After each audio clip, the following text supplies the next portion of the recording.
aujourd'hui. Est-ce que vous voyez tous mon écran? Yes. All right. Fait qu'on est là pour se questionner justement sur qu'est-ce qui se passe après la team, puis université, emploi, web, jeux vidéo, animation, design. Il y en a des choix. On est comme une technique multidisciplinaire qui mène autant vers l'université que vers l'emploi.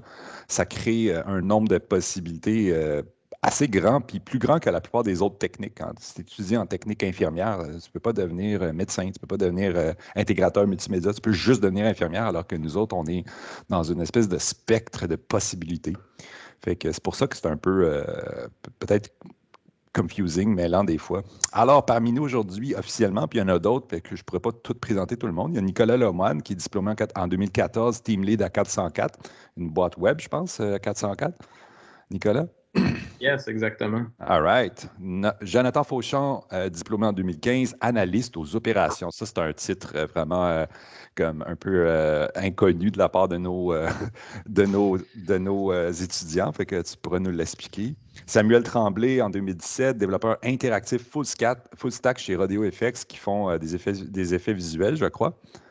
Fait que, tu vois, je me serais attendu à ce que chez Rodeo FX, il y ait, je sais pas, moi, quelqu'un qui fait des effets spéciaux, qui fait de la 3D, qui fait du VFX, puis toi, tu es développeur interactif full stack, fait que tu vas peut-être pouvoir nous donner des nuances qu'on ne comprend pas. Alex Filion, il est étudiant à l'école NAD. Ça va être très populaire aujourd'hui parce qu'on a beaucoup de gens qui sont intéressés par le NAD en team, là.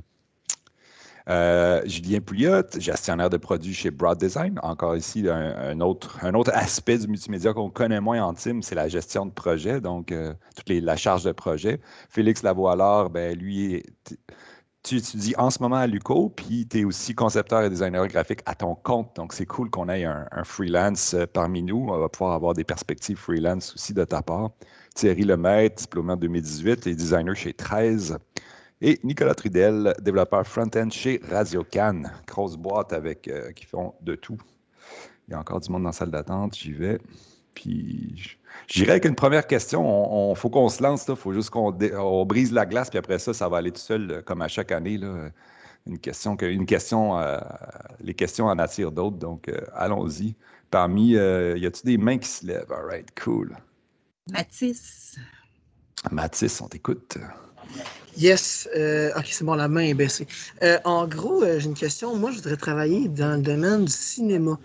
Je sais pas où aller après le cégep. Dans le fond, je sais que c'était possible avec la team, mais après, où si je dois aller, j'en ai aucune idée. Fait que je sais pas si on pourrait me diriger, etc. Cool. Je laisserai la parole à Marie-Claude Lépine de faire juste un tour d'horizon rapide. Marie-Claude Lépine qui est cégep, hein? Salut. Ben oui, salut, moi c'est Marie-Claude, je suis super contente d'être avec vous là, pour vous situer peut-être un peu pourquoi Alexandre là, se réfère à moi, mon rôle au cégep, c'est en plein ça, c'est de vous recevoir, je travaille au service de l'orientation, soit dit en passant, puis de vous amener là, à l'atteinte de vos objectifs, soit d'études ou professionnels. Donc, pour répondre à ta question, Mathis, si tu veux poursuivre des études au niveau cinématographique, au niveau universitaire, ça peut dépendre. Il y a plusieurs programmes qui existent. Mais il faut voir aussi un peu quel type de tâches ou quel rôle tu voudrais jouer, là. Est-ce que c'est sur les plateaux de tournage? Est-ce que ce serait hors des plateaux de tournage? C'est vraiment comme en montage vidéo, dans le fond. Ce serait vraiment là-dedans que je voudrais être. Je sais pas si c'est possible. Mais... Oui, tout à fait. Au niveau d'être monteur, il y a entre autres le baccalauréat en cinéma de l'UQAM qui, c'est 3 ans. Dans tes 2 premières années, tu vois comme un peu de tout là, sur la structure du film et à la fin, tu choisis ta spécialité. Montage, direction photo ou réalisation. Tu as cet endroit-là. Sinon, tu as aussi Concordia, qui est un peu l'équivalent, mais qui forme principalement des réalisateurs puis des DOP. Ou, tu sais, après, hein, vous le savez un peu, là, vous êtes dans un milieu artistique pluridisciplinaire. Tu as aussi toujours, tu pourrais partir d'un autre, donc formation, comme la team, puis te développer par des formations plus privées, entre autres comme l'INIS, l'Institut national film, là, je me souviens De plus l'image et du l'acronyme. son. De l'image et Ouais, du c'est Ben ça. oui, voilà, c'était tellement évident, entre autres. OK, fait que tu as plusieurs chemins possibles. C'est quand même particulier, là, l'admissibilité dans les programmes en cinéma. Fait que si tu le souhaitais, on pourrait se rencontrer pour regarder tout ça. Ben, Nicolas, super. je t'ai mis le Vraiment, lien. Je t'ai mis le lien de Marie-Claude, qui est la CISEP, dont la conseillère en information scolaire et professionnelle au Cégep. Puis elle, son rôle, là, c'est de vous recevoir dans son bureau puis de vous regarder plein de programmes avec vous, plein de possibilités. Fait que c'est vraiment le lien dans le chat. Fait que tu peux prendre rendez-vous avec elle. C'est super. Tu vas pouvoir parfait, je vais approfondir. noter ça. Y avait-tu d'autres éléments de réponse du monde qui connaissent du monde en cinéma, leur parcours pour mener au cinéma parmi vous, dans les panélistes? Il y a du monde qui ont la main levée, fait que je pense qu'eux ont de OK. quoi dire. Ben, parmi les panélistes, tiens, Jonathan, as-tu un petit élément de plus à rajouter à ça? Oui, ben dans le fond, c'est que avec la technique, tu as quand même pas mal la grosse base du montage vidéo, puis après ça, c'est comme déguiser tes skills. Tu sais, moi, j'ai vu beaucoup de monde comme offrir un peu leur service de monteur vidéo à des influenceurs ou à titre de freelance, mettons, pour des compagnies qui veulent, mettons, un petit vidéo d'une minute, des trucs comme ça. Ben, tu sais, ça dépend à quel point que tu es confiant avec ton niveau en ce moment. Fait que je pense que Marie-Claude, elle ferait vraiment des bonnes OK. pistes pour. Mais il y a aussi des jobs aussi qui s'ouvrent à gauche et à droite, comme ils appellent ça comme, mettons, monteur vidéo junior, qui sont OK. pour des entreprises qui ont besoin de faire, mettons, documenter leur projet pour le portfolio, cette affaire-là. Tu sais, je sais que chez OK. nous, on a un gars qui fait ça à temps plein, tu sais, puis il n'y a pas nécessairement un bac en cinéma, là. Fait OK, que ça OK. dépend vraiment, parce que là, tu sais, comme, tu as parlé de cinéma, puis tu as parlé de montage vidéo, qui ne sont pas nécessairement intimement liés. Si c'est comme Ouais. faire du montage vidéo dans un contexte de cinéma, là, je pense que tu as définitivement besoin d'aller à l'université. Ouais, c'est. Ou en tout cas, si tu as juste envie de commencer, puis de faire un peu, juste faire du montage, je pense qu'il y a moyen que tu te trouves un peu en freelance ou pour des entreprises qui cherchent des juniors, justement des monteurs vidéo juniors, tu te fais un petit démo des trucs que tu as déjà fait. Puis je pense qu'il y a quand OK. même de la place là, pour, surtout en ce moment, là, pour des juniors en montage vidéo. OK, ben super, Merci. merci beaucoup. Merci, Jonathan. Je rajouterais, moi, pour avoir enseigné portfolio à tous les groupes cette session, qu'il y a beaucoup, beaucoup de gens en team qui trippent montage vidéo puis qui se voient là-dedans. Fait que je trouve cet élément de réponse-là, il est vraiment intéressant. Puis pour avoir vraiment stimulé tous les étudiants à faire des demo reels cette année, chose qui était moins présente à l'époque. Moi, j'aurais un commentaire à faire pour ajouter à ça, c'est juste faites des projets personnels parce que juste les projets de réalisation vidéo en team ne sont pas suffisants. Fait que trouvez-vous du piétage ou faites du piétage, tournez des images, montez-les, faites des projets avec des amis, ça va faire une différence parce que vous allez avoir du matériel plus original que juste des contrebandes annonces ou des choses comme ça. Voilà. Est-ce que ça s'applique à tout, en fait, là, ce que tu Ouais. viens de Ouais. Tout à Tu sais, c'est fait. comme moi, en plus, c'est ça, tu sais, j'en fais beaucoup dans mon temps libre, là, tu sais, comme là, c'est sûr que ça date un peu, mais j'ai déjà participé à des concours de courts-métrages, puis tout, Cool. là, tu sais, fait que c'est le fun, mais, tu sais, j'aime ça, faire du montage vidéo vraiment dans mes temps libres, autant que ce soit Premiere Pro pour du montage comme basique, mais Ouais. aussi effets spéciaux, je dis effets spéciaux, là, mais c'est pas vraiment le bon terme, dans After Effects. Fait que, tu sais, les deux, je sais pas mal l'utiliser, puis j'utilise beaucoup. Fait que, tu sais, c'est sûr que moi, peu importe, si je travaille avec ces logiciels-là, je serais content à 2000%. Dans le fond, c'est plus ça que j'essaie de dire, là. Cool. Fait Je pense que l'industrie est pas mal arrimée sur ces logiciels-là. Pouvez-vous confirmer ça, les panélistes, que je veux dire, la suite Adobe, ça demeure une référence, là? All right. Y avait-il d'autres éléments de réponse à compléter de la part de Félix, peut-être, qui avait. Ouais, moi, je voulais ajouter, moi, quand j'étais étudiant, j'ai travaillé aux équipes vidéastes d'Edouard. Ça s'appelle Yes. les EV. Mhm. Fait que c'était comme la dream job étudiante, là. Fait que je recommande vraiment là, ceux qui sont intéressés en vidéo ou en cinéma. Finalement, moi, ça m'a confirmé que je voulais pas aller là-dedans, mais j'ai travaillé là-dedans, puis ça a été super, super agréable. Puis j'ai eu une expérience de travail que j'aurais pu lander une job dans l'industrie après avec ça. Tu sais, Ouais. j'ai des collègues là-bas C'est un super bon hint. D'ailleurs, je te donnerai les liens vers ça, Mathis, si tu veux postuler. super. Je vais All right. faire ça, merci beaucoup. J'ai essayé de Cool. les impressionner. Là, l'équipe est swell. Là. J'ai encore quelques contacts avec eux. Puis, c'est Très intéressant. cool. Bon, il y a peut-être une dernière, parce qu'on parlait de formation, il y a l'ATM aussi à Jonquière pour ceux qui sont prêts à s'exiler. Mathis, on en avait parlé un peu tantôt, mais c'est une formation qui est peut-être plus à ce moment-là spécifique télévision, médias traditionnels. Ça fait que ça, c'est une possibilité. Cool. Merci beaucoup, Mathis, pour ta question. Ta question va éclairer plein de gens qui vont regarder la conférence en différé. Là. Ça fait plaisir, puis je vous remercie à vous. Pour vrai, c'est vraiment un gros merci pour ça. On espère qu'il y a de la lumière au bout du tunnel pour toi. Shane Fortier, tu es étudiant, donc je te donnerai la parole pour poser une question. As-tu une question à poser à nos panélistes sur les perspectives d'avenir? Oui, ben en fait, j'ai déjà un plan assez précis de qu'est-ce que je veux faire, dont la raison pourquoi j'ai choisi ce programme. Mais sauf que dans les informations que j'étais allé chercher, parce que ça disait qu'avec le DEC, on pouvait soit poursuivre les études en bac ou en AEC, ou bien on peut aller directement sur le marché du travail, mais les marchés du travail qui donnaient les seules options qu'ils donnaient, c'était seulement dans les conceptions web. Mais quand j'avais posé la question dans l'environnement professionnel, il disait que c'était pas mal un peu partout. Je ne sais pas si j'avais mal formulé la question, donc je voulais avoir, dans le fond, une réponse plus claire si je décide d'aller directement sur le marché du travail avec le DEC. OK. Y a-t-il parmi vous... moi, je pourrais répondre juste d'un point de vue comme interne. Officiellement, la technique, la TIM est une technique multidisciplinaire qui mène soit vers l'université pour tout ce qui est jeux vidéo, 3D, VFX, les trucs vraiment plus complexes qui demandent des études plus poussées.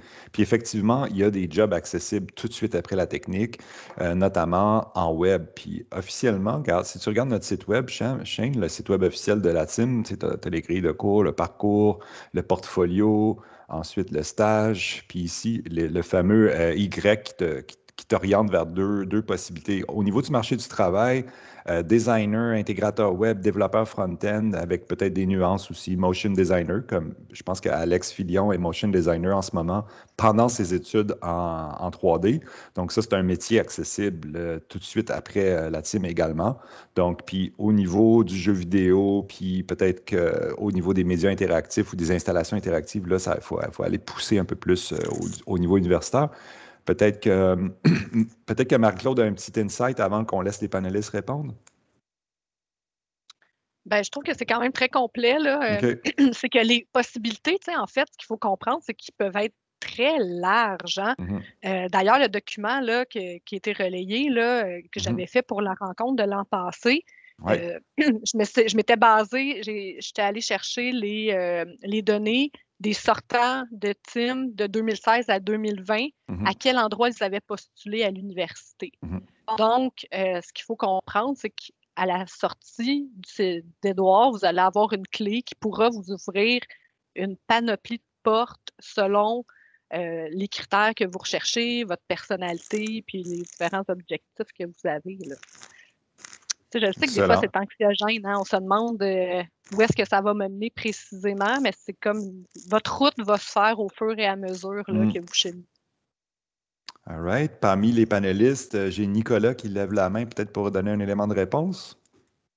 Yes. Dans le fond, moi, qu'est-ce que je dirais, c'est vraiment d'y aller, d'essayer en fait, parce que, mettons, tu veux trouver un emploi directement après la technique, c'est d'essayer d'envoyer ton CV, de monter un portfolio. Puis quand je dis essayer, ça peut être un peu n'importe quoi parce que, mettons, donner un exemple, là, tu pourrais tout d'un coup vouloir faire de la gestion puis être dans une équipe de développement web. Toi, tu en as fait, tu connais un peu, puis il y a du monde qui ont de l'expérience dans c'est quoi un projet web, qu'est-ce que ça implique, ces choses-là, sans forcément être quelqu'un qui est spécialisé en gestion, tu sais, comme quelqu'un qui peut te poser des questions, qu'il y a quelqu'un qui va te mentorer là-dedans. Parce que aussi, quand tu rentres à quelque part en tant que nouveau et que c'est ton premier job dans ce domaine-là, il y a beaucoup d'entreprises qui sont prêtes à investir dans toi et à vouloir t'amener plus loin. Malheureusement, c'est pas toutes les compagnies, mais il y en a plusieurs qui font ça. Puis même qu'en cours de route, s'il y a de quoi que Admettons, là, seulement que tu rentres en design à quelque part parce que tu as donné ton CV. Là, tu réalises que finalement, il y a peut-être de quoi un peu plus en gestion ou même en développement web qui t'intéresse un peu plus. Ben, ça se peut que l'entreprise t'aide à aller dans cette direction-là. Donc, ma réponse a comme un peu deux volets, là.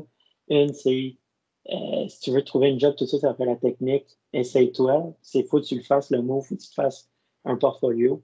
Puis de l'autre côté, c'est que même si tu as un job en sortant puis que tu aimes ce que tu fais, mais qu'à un moment donné, tu te tannes un peu, ben, il y a toujours une possibilité de te déplacer. Il y a beaucoup de monde que je connais qui ont commencé dans le développement, puis aujourd'hui, ils sont gestionnaires, ils font plus de code pantoute, mais eux autres, c'est ça qu'ils faisaient c'est juste qu'ils ont eu un trip de moi, je veux gérer du monde plus que faire du code aujourd'hui. Il y a comme des transitions. Il y a des transitions qui font plus de sens, comme justement un développeur qui devient gestionnaire de développeur. Puis il y en a des transitions un peu flyées, comme un développeur qui veut devenir un designer. Ça brise un peu le flow, mais c'est possible. Hey, merci beaucoup, Nicolas. Je vais te donner un élément aussi, Shane, vu que tu es en première session. Si tu étais en cinquième, ça serait différent, mais souvent en première session, on a des idées qui se dessinent, mais ça change en cours de route. Puis ça, c'est fréquent dans la team. Vous faites des nouveaux cours que vous n'aviez pas pensé que vous aimeriez, puis boum, vous pognez quelque chose, puis là, boum, votre chemin bifurque. Ça arrive souvent en team qu'au cours du processus, là, du parcours, il y a un changement d'orientation. Samuel Tremblay. Oui, vas-y. Juste donner un exemple personnel là, pour rajouter à ce que tu viens de dire. Moi, quand je suis rentré dans la technique, c'était de la 3D que je voulais faire. Après ça, c'était du design parce que j'aimais vraiment pas la programmation. Et c'est ça que je fais de la programmation depuis presque 6 ans maintenant. Puis c'est ça qui me fait triper. Donc, ça peut arriver. Là, t'as beaucoup de questionnements. Puis je pense que c'est une bonne chose que tu puisses toucher à tout parce que tu vas pouvoir voir qu'est-ce qui te plaît le plus. Puis, tu vois, ça se peut même qu'il y a des trucs que tu ne réalises pas, que tu aimes tant que ça, parce que, je sais pas comment dire, tu le fais pas par plaisir, forcément, comme étant, pour moi, la programmation, je le faisais pas par plaisir, mais c'est qu'est-ce que je passais le plus de temps à faire. Donc, j'ai commencé comme à réaliser que j'aimais faire ça, même si à la fin, je me sentais pas comme hyper émerveillé, comme étant faisant de la 3D ou du design. Ouais. Hey, merci, Nicolas. Samuel, tu voulais-tu rajouter quelque chose à ça? Oui, ben en fait, pour un peu bouncer sur ce qui a été dit, moi, je trouve que la technique, dans le fond, ça vous donne un peu une boîte à outils dans laquelle vous pouvez toucher à tout, puis un peu, pas nécessairement être un expert dans tout, mais au moins avoir une connaissance de base pour pousser ce que vous aimez le plus. D'un point de vue purement technique, même j'irais à dire que vous êtes assez avancé avec la technique pour pousser autant que vous voulez, peu importe l'outil ou le logiciel ou la spécialité que vous voulez. Puis avec l'université, ce que vous gagnez surtout, c'est un réseau de gens qui veulent pousser cette spécialité-là et aussi des outils pour la pousser encore plus dans des contextes précis. Puis dans le fond, c'est vraiment avec ça que vous avez cette opportunité-là de faire ça. Cool, merci beaucoup. J'ai le goût de bouncer sur Alex Filion qui, lui, travaille tout de suite après la team, mais tout en continuant des études. Peux-tu juste nous éclairer un petit peu, Alex? Ouais, ben, dans le fond, moi, j'ai toujours été quelqu'un qui aimait un peu toucher à tout. Quand je suis sorti, notamment, moi, j'ai vraiment accroché sur le cours d'introduction à l'animation 2D dans After Effects à la fin de la team. Je pense maintenant il y a comme un petit peu plus de cours là-dessus. Là. Vous apprenez plus, je pense, Animate et des affaires de même. Mais en tout cas, quand on a commencé à utiliser After Effects, moi, j'ai vraiment trippé. Puis ça m'a permis d'aller en stage chez LG2, dans le fond. Aussi, je faisais les cours de 3D. Moi, ça m'a attiré direct. Fait que j'ai réussi à avoir un stage chez LG2. Puis justement, à la fin de mon stage, je faisais pas du tout, c'était pas un stage d'animation ou de motion, mais c'est quelque chose que j'avais beaucoup aimé. Fait que j'avais eu une opportunité, pendant mon stage, justement, j'avais dit à mon superviseur, j'aime ça faire de l'animation, un peu du motion et tout, je m'y connais bien. Ça faisait déjà un bout que je faisais du montage vidéo. Donc, il m'a mis un petit projet dans les mains, une petite affaire juste d'animation, motion et tout. Puis ça a été super le fun. Moi, j'ai vraiment trippé là-dessus. Puis à la fin de mon stage, il m'a mis en relation avec le chef de l'équipe de production, dans le fond, le chef de l'équipe qui s'occupe de la production des publicités, la production des motion graphics, de tout ce qui a rapport au motion, dans le fond. Puis c'est ça, on a pu parler un peu, puis j'ai eu une petite entrevue, puis j'ai été engagé cet été-là comme motion designer junior, puis j'ai pu participer à plein de projets super passionnants. Puis c'est aussi beaucoup, tu sais, j'avais pas une très grosse base en animation, tu sais, j'avais eu le cours de After Effects, je pense que c'était François qui le donnait dans le temps.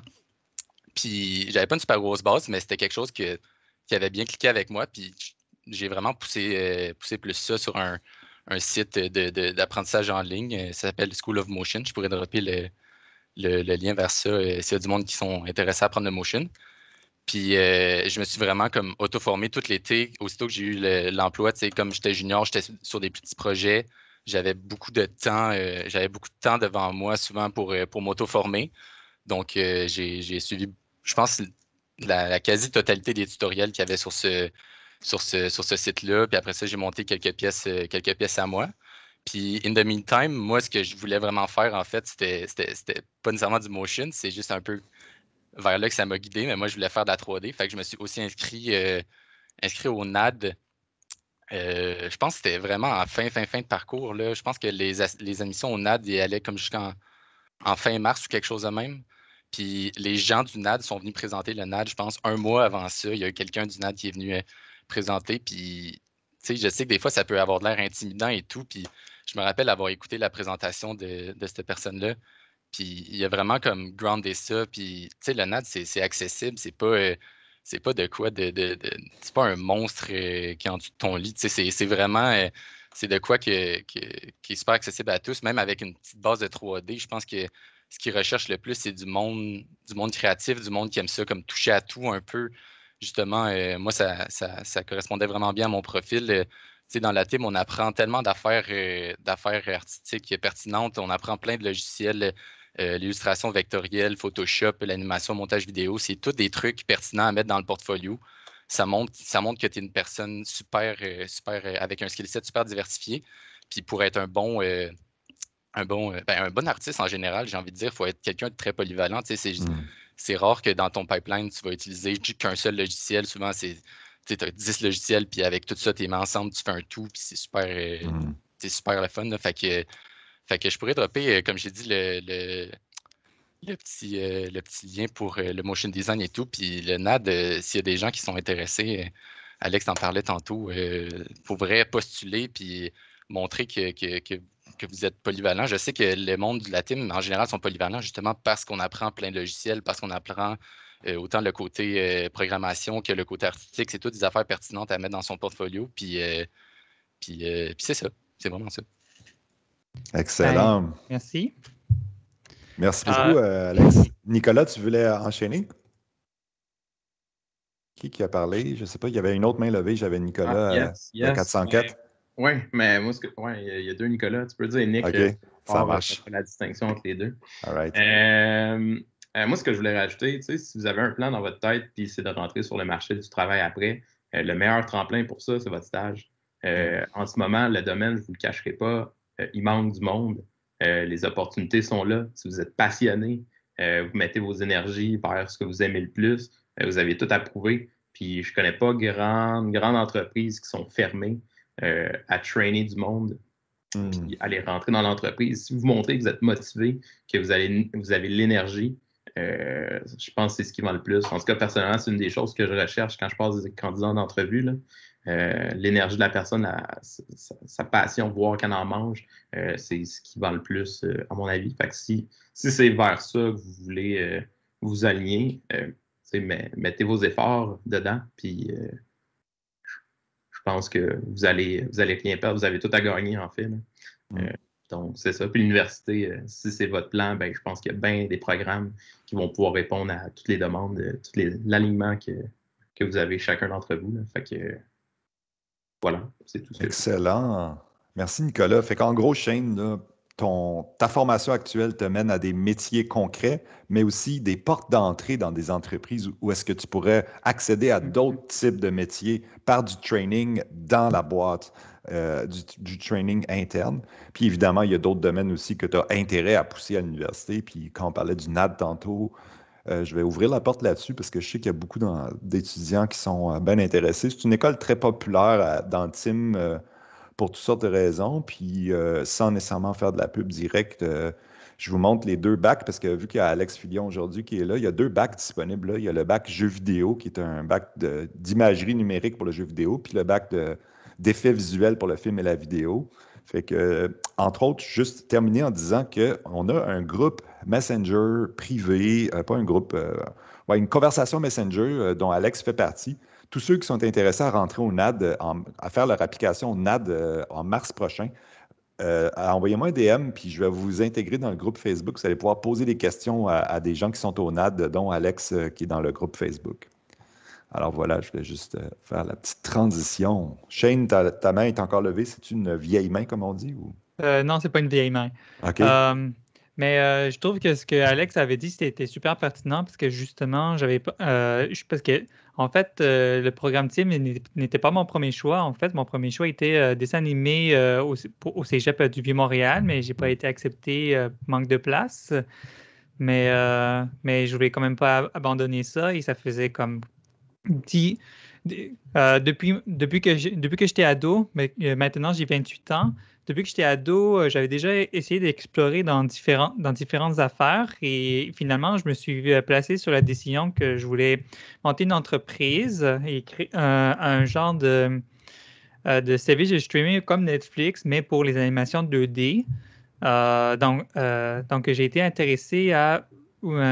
après que j'obtiens le DEC, d'aller travailler sur le marché du travail, mais on the side, me spécialiser et aller procurer un AEC en dessin animé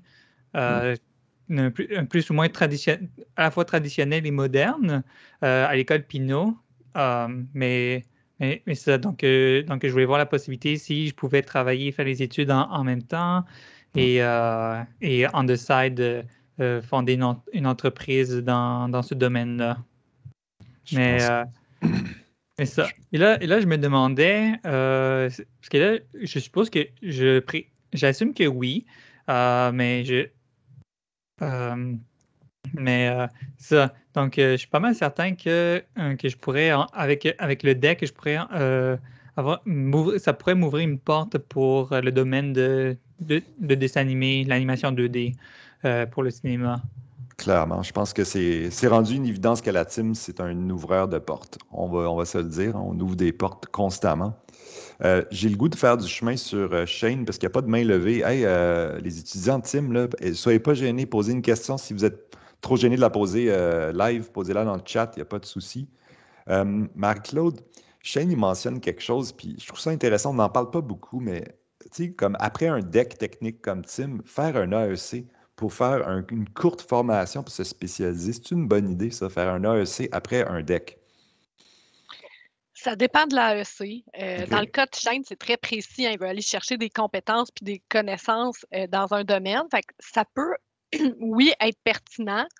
Mais moi, ce que j'aurais envie de vous dire aussi, on l'a mentionné un peu, là, tu sais, on croit s'intéresser à un domaine X, finalement, après, au fur et à mesure là, qu'on acquiert des expériences, puis qu'on se connaît plus, on veut chercher d'autres, on se découvre, on se redécouvre, puis il y a des nouvelles idées qui nous viennent, puis des nouveaux besoins, puis on va se former au fur et à mesure. Ce que je veux dire par là, c'est qu'il y a d'autres formations aussi. Des fois, ça va être votre employeur qui va vous former. Je pense qu'on l'a mentionné. Donc, oui, mais pas nécessairement. Moi, des fois, les étudiants, à moins comme toi, Shane, qui sait déjà précisément ton objectif, il est super clair. Donc, tu sais exactement, là, tu peux cibler un programme de formation qui vient te servir. Des fois, j'aurais le goût de vous dire, faites un bout sur le marché du travail, puis vous allez voir aussi là, à trouver exactement la formation là, qui vous est utile. Mais donc, oui, mais les AEC aussi, ce que j'aurais envie de vous dire, ouvrir une parenthèse, soyez vigilants là, sur l'institut qui vous l'offre, puis à savoir sa pertinence, parce que parfois, on est plus après vos sous que dans l'objectif de vous donner des vraies compétences qui vont vous servir à quelque chose. Fait que soyez vigilants. Okay. Fonder un peu le marché du travail aussi, à savoir si ça t'ouvre vraiment des portes. Là. Hey, merci pour les belles nuances. Félix, la boule à l'art, tu voulais-tu rajouter quelque chose? Oui, j'encourage en fait les gens là, à poursuivre des études. Même, tu sais, moi, je travaille à temps plein. Puis je prends 2 cours par session à l'université. Puis c'est quelque chose qui est très possible. J'avais des collègues, moi j'ai fait mon stage, j'ai travaillé 1 an chez 404. J'avais des collègues dans ce temps-là qui poursuivaient des études le soir, les fins de semaine, qui allaient vers d'autres niveaux de leur travail. Là, puis que c'est très possible de le faire. Là. Ça prend juste un petit peu de motivation. Puis vous êtes capable de bifurquer dans votre carrière. Du moins, à la base, j'étais programmeur. Puis finalement, je suis beaucoup plus dans le design aujourd'hui. Oui, moi, je peux vous confirmer ça. Moi, en ce moment, je fais des études, justement, puis je suis dans un module en ce moment sur les populations étudiantes, là, qui est de vous. Puis c'est démontré que la nouvelle génération vont travailler et continuer d'avoir des études on the side pour, justement, soit alimenter ou soit faire une transition éventuellement. Il y a un micro qui est allumé, je ne sais pas c'est lequel, qui est un peu noisy. Je n'arrive pas à identifier c'est qui. Pouvez-vous vérifier vos micros? On ne trouve pas. Ah, all right, on l'a trouvé. On nommera personne parce qu'on ne sait pas c'est qui. Émilie, je suis content que tu enchaînes avec une question, justement, au moment où est-ce qu'il n'y a plus de main levée. J'avais une question pour n'importe qui qui voudrait répondre. En ce moment, je suis en train de faire, en même temps que la technique, je suis en train de faire un programme à Toronto, comme j'ai mentionné dans le chat. En ce moment, ils prennent plus de personnes, mais c'est en VFX. Puis je me demandais s'il y a quelqu'un qui connaissait peut-être. Puis j'aimerais ça après aller en animation ou en effet visuel pur ou en comme motion, quelque chose de même. Puis s'il y avait des entreprises pour le marché du travail qui seraient intéressées avec ça, un profil comme ça. Vu que je vois plus de choses qui ressemblent avec la technique, mais sont très... il y a beaucoup d'affaires qui sont différentes, puis que c'est plus général dans l'animation et l'effet visuel. OK. Il y a Jonathan qui s'invite pour répondre. Oui, je pense qu'il y a comme beaucoup de questions qui reviennent, qui est comme j'ai tel background, j'ai telle étude, est-ce que vous pensez que le marché du travail est fait pour moi? Puis je pense que est-ce que je suis trop jeune, whatever. Je pense que la vraie question, je pense qu'on y a un peu répondu au début, mais tu sais, c'est comment que tu te sens toi par rapport à ton niveau d'expertise, puis comment il se reflète dans ton portfolio, puis ton reel, puis ces trucs-là. Tu sais, Nicolas, ce qu'il disait, c'est que en ce moment, tout le monde cherche du monde. Puis des VFX artists, puis ou des motion designers, ou des whatever, ça va fonctionner. Puis quand que tu vas postuler, ben là, ils vont voir dans ton portfolio que tu utilises tel logiciel. Bon, ben, tu vas avoir une entrevue. Puis après ça, ça va être de voir ton niveau d'expertise. Puis ce niveau d'expertise-là, ben, il va paraître par rapport à tes études, mais surtout aussi à comment que tu l'as appliqué dans le monde réel. La réalité de nous, quand on reçoit des candidats, c'est que les études, souvent, tu les repasses vite. C'est quasiment plus un bonus. Moi, surtout dans le domaine dans lequel moi je travaille, les études, c'est pas vraiment un prérequis, puis c'est vraiment plus où est-ce que tu as travaillé, puis où tes champs d'intérêt. Moi, j'ai vu des gars qui ils travaillaient, ils faisaient du montage vidéo, mais que le soir, ils VJaient, puis ils montaient des stages, puis ils étaient comme des gros noms à la SAT. Puis c'est comme ça qu'ils sont rendus à faire de la technique, puis il n'y avait aucun background technique avant. Fait que je pense que c'est, pour répondre à ta question, Émilie, je pense que c'est déjà cool que tu es allé chercher une expertise de plus pendant ta technique. Je pense juste qu'il va falloir que tu trouves le bon moyen de la faire paraître souvent. Puis, tu sais, je pense qu'il y a un truc qu'on se met beaucoup sur les épaules quand on est en technique, c'est qu'on essaie de faire comme le projet de notre vie, là, genre, fait que c'est comme tu mets genre 200 heures là-dessus, puis c'est comme la grosse affaire.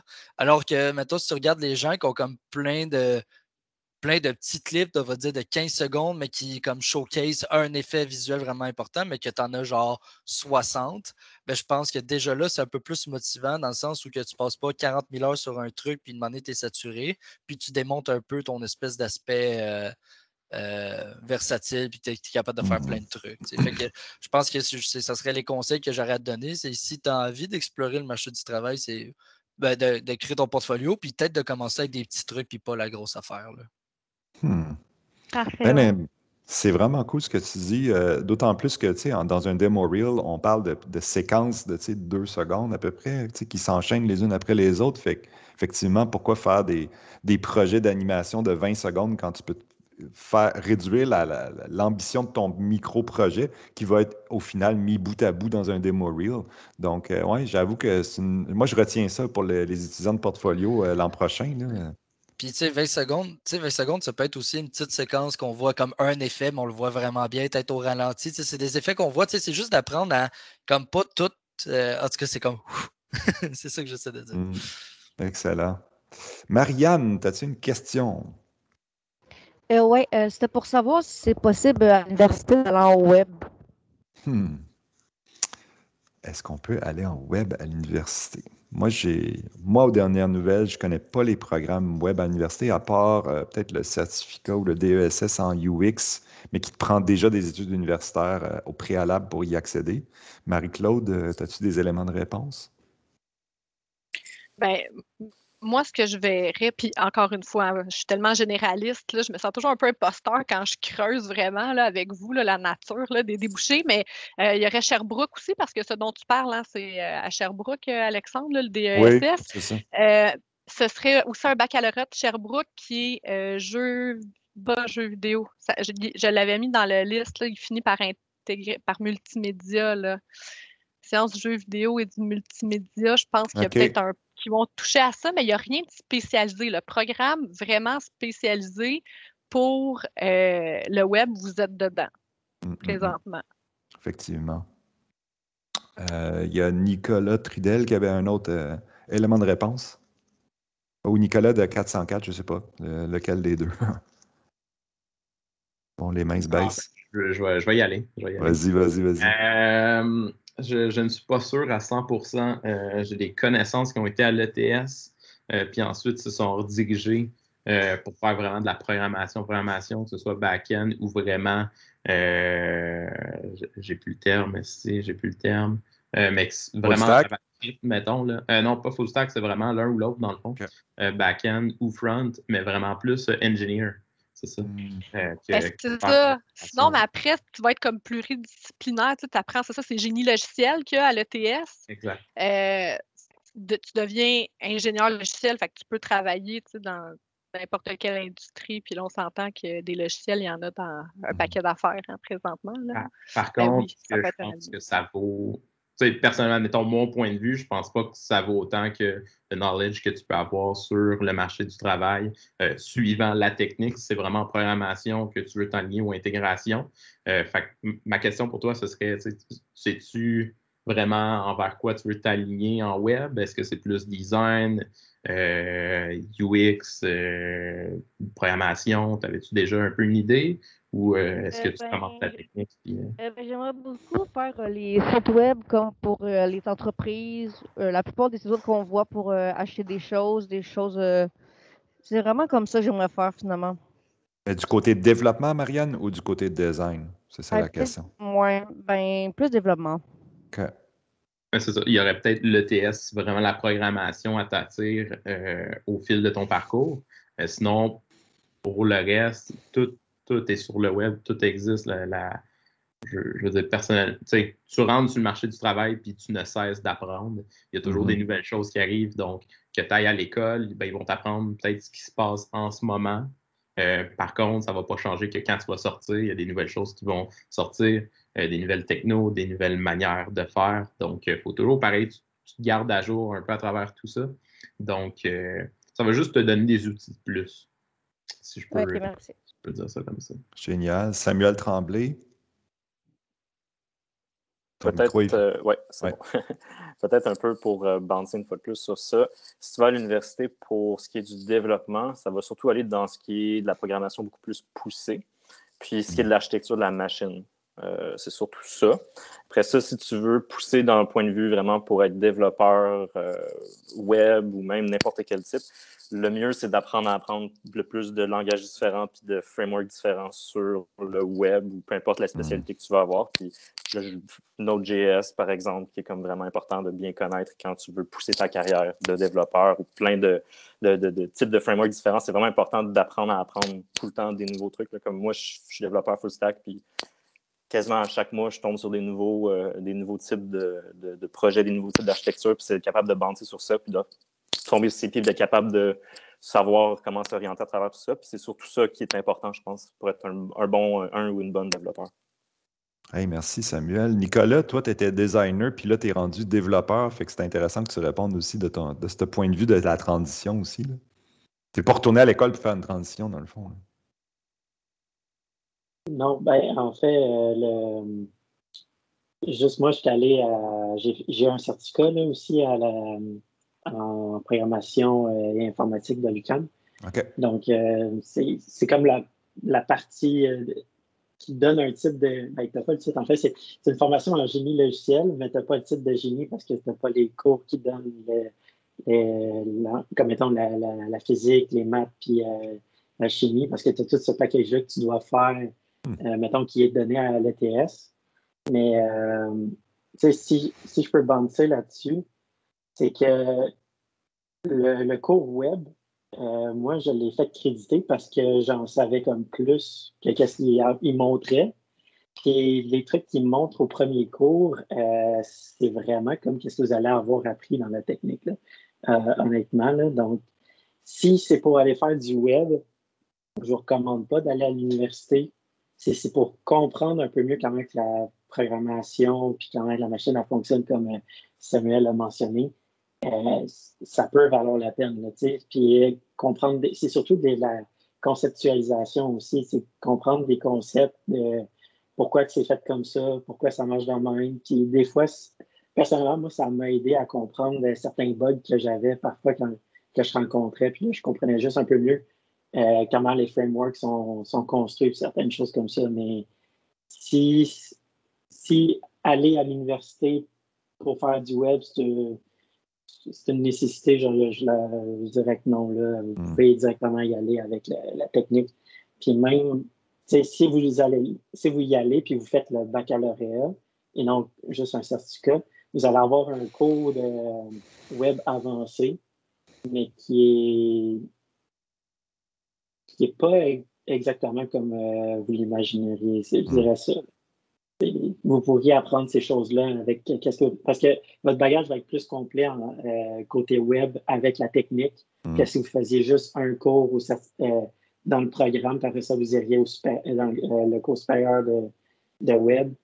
Je pense que vous perdiez votre temps, personnellement. Thierry, tu veux rajouter quelque chose là-dessus? Yes, dans le fond, j'ai été déconnecté pendant 20 secondes. Peut-être que j'ai manqué un bout puis que je risque de répéter quelque chose. Si c'est le cas, juste m'arrêter. Pas de stress. Dans le fond, moi, à l'agence où est-ce que je suis, on a un ancien ingénieur logiciel qui maintenant s'est rendu notre lead dev.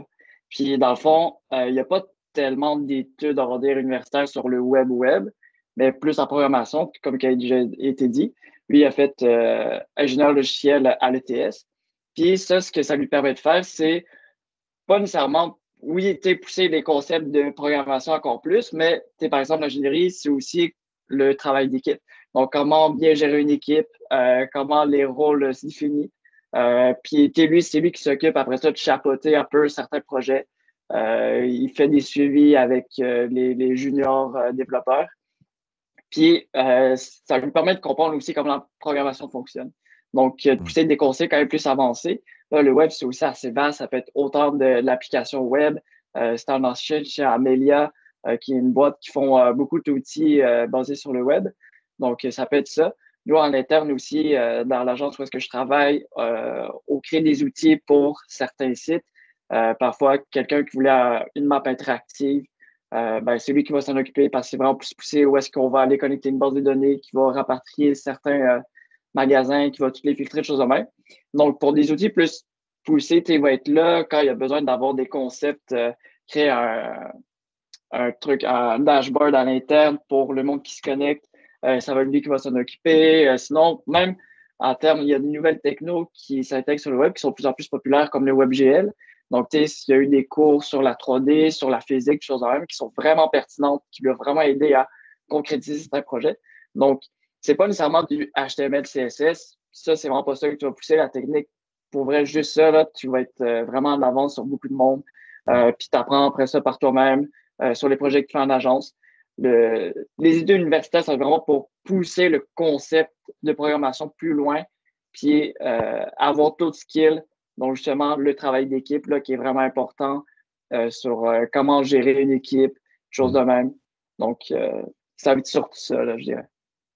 Hey, merci. Marianne, je te redirais pour terminer, puis qu'on enchaîne avec la question dans le chat, c'est, comme disait Marie-Claude tantôt, après la technique, tu as toutes les opportunités d'aller essayer de travailler dans le domaine pour voir les opportunités, comment ça se passe pour toi, puis faire un retour aux études après 1 an ou 2 de travail, c'est tout à fait possible. Fait que, tu n'as pas besoin d'aller à l'université, c'est ça qu'on conclut aujourd'hui pour travailler dans le web en tant que front-end principalement. Là. Ok, merci. All right. Cool. Dans le chat, je vois une question. Jérémy Provost nous demande « J'ai développé beaucoup de connaissances dans l'univers du 3D en faisant un AEC complet dans le passé. 3ds Max, ZBrush. Même si je veux par la suite aller dans le web, c'est-tu préférable de l'ajouter dans mon CV futur, cette information? Portfolio aussi. » Donc, je reformule. Tu fais beaucoup, en ce moment, tu fais la team, tu fais du multidisciplinaire, donc tu touches à beaucoup de choses, mais tu as un background en 3D. Est-ce que tu vas mettre un accent 3D dans ton portfolio? Si j'ai bien compris la question. Je vais laisser les autres répondre, même si j'ai une opinion. Là. Alors, qui s'offre pour nous donner des éléments de réponse? Nicolas Trudel, tu as une main levée? C'est une vieille main. C'est une vieille main. All right. Ben, moi, je vais vous donner un élément de réponse dans l'optique où ça dépend, tu es en quelle année en ce moment. C'est-à-dire que la team, c'est un parcours qui dure 3 ans, puis souvent 4 ans. Fait que, comme on disait tantôt, des fois, il y a des changements, il y a des bifurcations. Fait que je ne sais pas si tu es en mesure de nous dire, tu es en quelle année, Jérémy? Tu es capable de répondre ça dans le chat?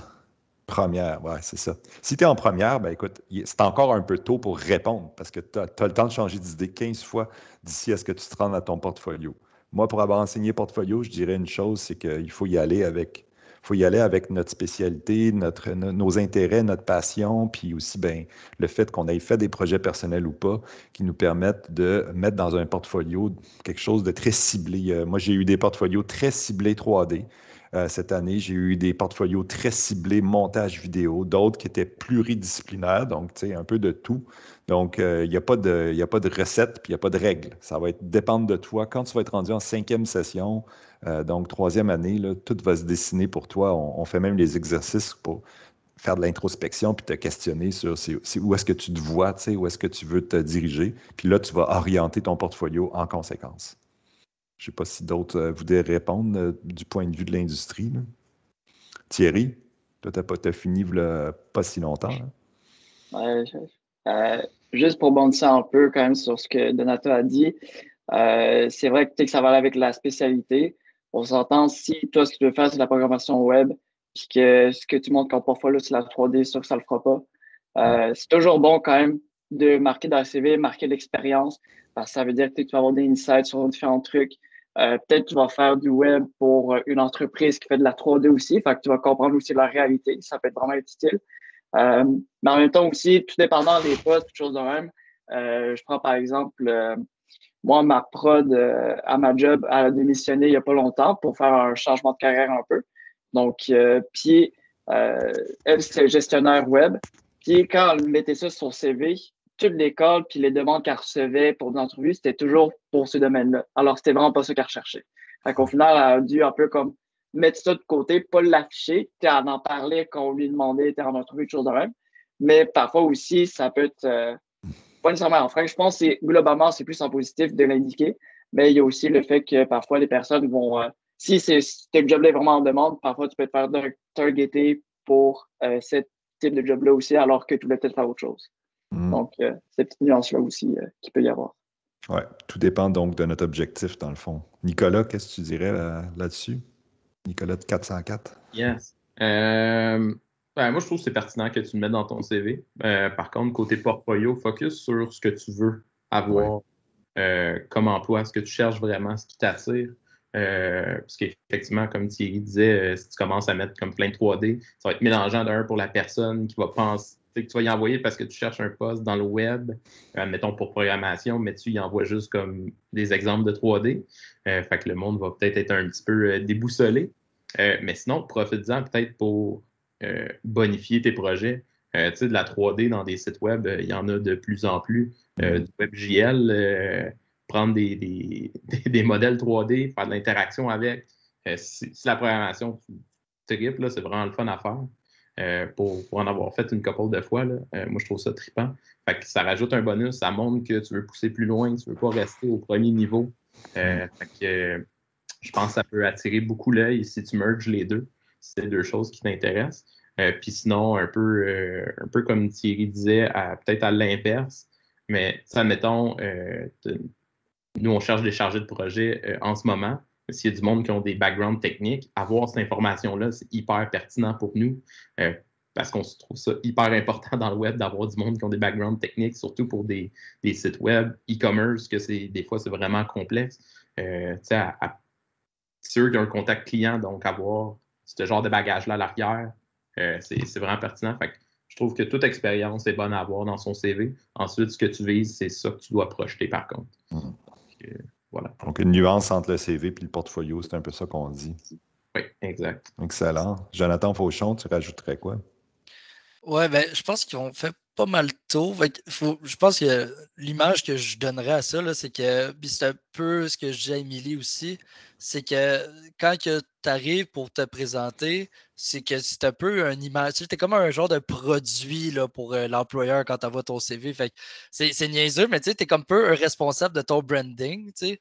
Fait que, puis tu sais, ça n'a pas besoin d'être full compliqué, puis le gros Chanel et compagnie, mais plus comme, hey, regarde, je suis un développeur, puis en plus, j'ai fait ça dans mon passé. Fait que je suis quelqu'un de multidisciplinaire qui aime apprendre. Fait que tu ne mets pas beaucoup d'emphase sur le 3D parce que c'est pas ça que tu veux faire. Mettons, peut-être qu'un jour, ça va être ça. Mais tu mets de l'emphase en le montrant que tu es quelqu'un de débrouillard, de ci, de ça. Puis c'est pas juste écrit dans un coin de ton CV que tu es débrouillard, mais tu le mets en plus de l'avant, justement en montrant que tu es capable de faire autant de la 3D que du web. Fait que je pense que c'est plus comme ça, faut que tu le vois, puis que je dis pour toi, mais pour tout le monde en général. Là. Fait que c'est bon de mettre les trucs, faut juste que tu te mettes des objectifs dans ton CV de genre je veux faire du web, puis en plus je suis débrouillard. Excellent, merci. Je rappelle aux premières années là, qui s'intéressent déjà à la notion de portfolio que pour l'instant, on a comme 4 profils de diplômés ou de finissants. Le premier profil, c'est design illustration. Donc, tu sais, c'est vraiment le côté artistique. On a l'autre profil qui est le profil dev, donc des gens qui aiment le code, que ce soit du web ou du Unity. On a le profil création média, qui est un peu un fourre-tout de montage vidéo, 3D, animation. Puis, on a le profil multidisciplinaire qui peut joindre 1, 2 ou 3 des profils mentionnés juste avant. Fait que, tu sais, il n'y a pas de règles. Donc, mais c'est comme ça un peu qu'on définit un peu les profils de finissants pour faire des matchs avec les entreprises au niveau du stage. Voilà. Thierry, tu voulais rajouter quelque chose ou c'est une vieille main desséchée? C'est une vieille main desséchée. Ça marche. All right, hey, let's go. Les gens qui sont là, n'hésitez pas à poser des questions. Je vais voir si dans le chat, il y en a eu des nouvelles. Je pense qu'il n'y a pas eu de nouvelles. Y a-t-il parmi les participants, peut-être des troisième années, là, des gens qui voudraient partager qui viennent de trouver leur stage, puis qui veulent un peu partager leur expérience de... Ah, Marie-Ève Lamontagne, yes. On t'écoute, ma chère. Allô? Salut. Mais moi, dans le fond, là, j'ai entendu, je pense que c'était 404 qui parlait là, de chargé de projet. Moi, c'est dans mes ambitions de devenir chargé de projet. Donc, je me demandais qu'est-ce que je devrais faire pour que ça arrive le plus tôt possible dans ma carrière. Puis, qu'est-ce que je devrais montrer comme à mes employeurs, par exemple, pour montrer que je suis motivée à devenir chargé de projet comme le plus tôt possible, vu que je pense que ma multidisciplinarité, c'est un atout dans ce domaine-là. Fait que je me demande qu'est-ce que vous pensez qui serait bénéfique pour moi d'atteindre cette position-là. Là. Très cool comme question. Je vais répondre après. Je pense que la personne la mieux placée pour te répondre, c'est M. Pouliot. C'est vrai, ça. On rappelle que Julien Pouliot, dans le fond, tu n'as même pas fini la team, puis finalement, tu t'es trouvé une job, puis de fil en aiguille, tu es devenu chargé de projet. Puis là, exact. Il a même été chargé de projet chez 404, donc... c'est ça. On t'écoute. Ouais, en fait, c'est ça. Je me suis promené beaucoup. En fait, c'est un peu justement la technique. Je l'ai faite à la fin pour rejoindre ce que Nicolas a dit tantôt. Ça me donnait justement d'être capable de parler avec les clients, de parler avec les différentes équipes pour s'assurer que je connecte avec ces gens-là. Par le passé, j'avais fait des formations en marketing et communication qui sont des formations extrêmement générales. Mais je pense que les plus grandes qualités là, chez un chargé de projet que tu vas chercher de ne pas avoir peur de se tromper. Ça arrive, mais on assume nos erreurs.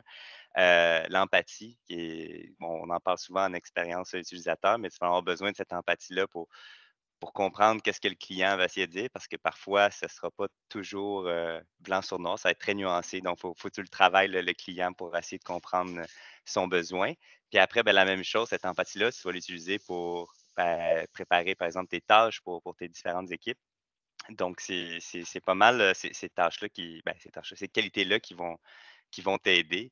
Sinon, pour ce qui est de démontrer tout de suite, c'est ça. Ça dépend. Il y a certaines entreprises qui vont avoir justement ce rôle-là, qui vont avoir peut-être un ou deux chargés de projet qui sont un peu plus seniors, mais ils vont avoir une ouverture pour quelqu'un un peu plus junior. Moi, c'est la chance que j'ai eue là, avec 404, parce que justement, j'ai pu me faire les dents, puis me péter la gueule, mais me relever. Puis c'est ça. Mais c'est surtout, tu vas devoir développer un peu tes soft skills, puis travailler là-dessus, puis apprendre à te connaître. Fait que de démontrer, j'ai pas de recette magique pour toi. Ça a vraiment été de fil en aiguille, une combinaison de toutes mes formations.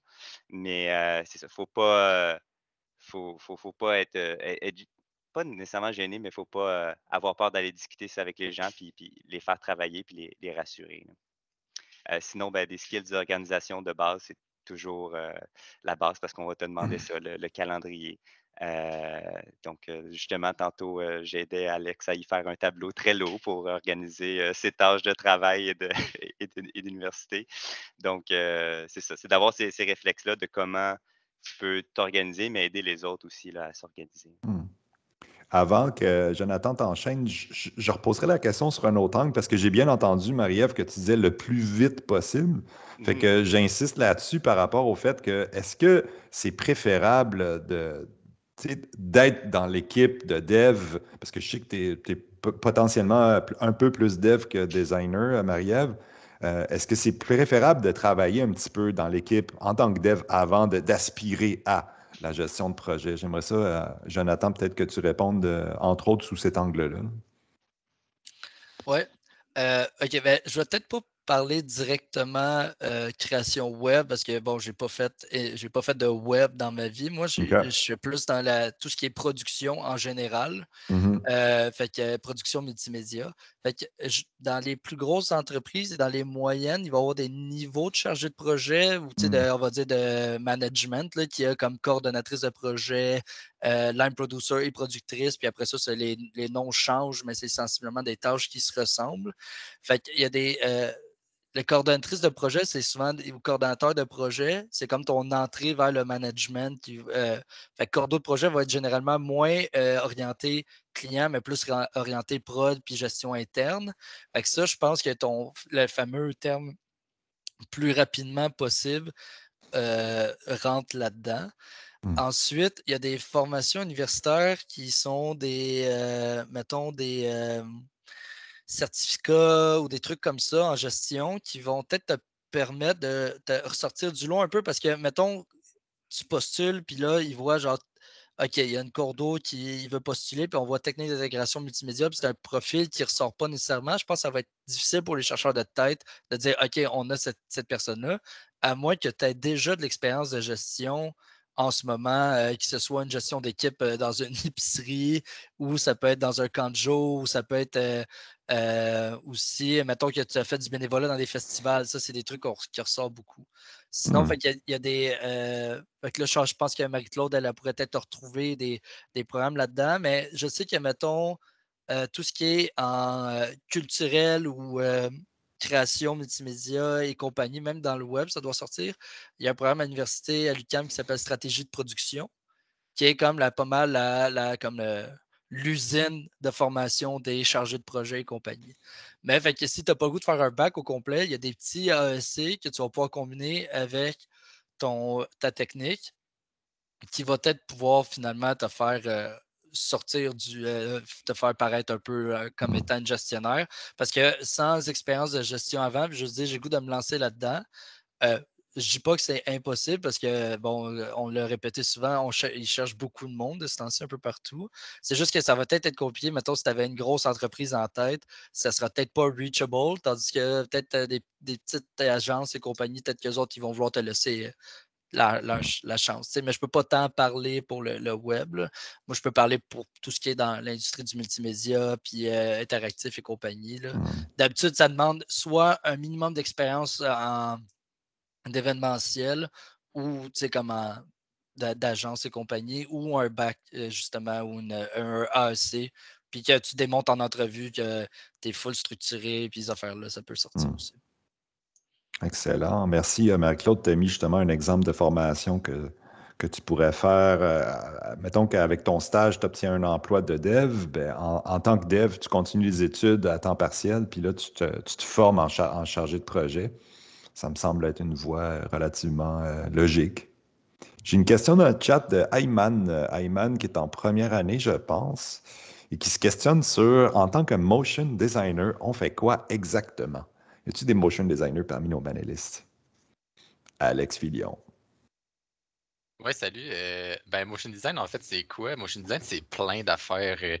Je veux dire, précisément, c'est de l'animation 2D, c'est de l'animation de graphiques.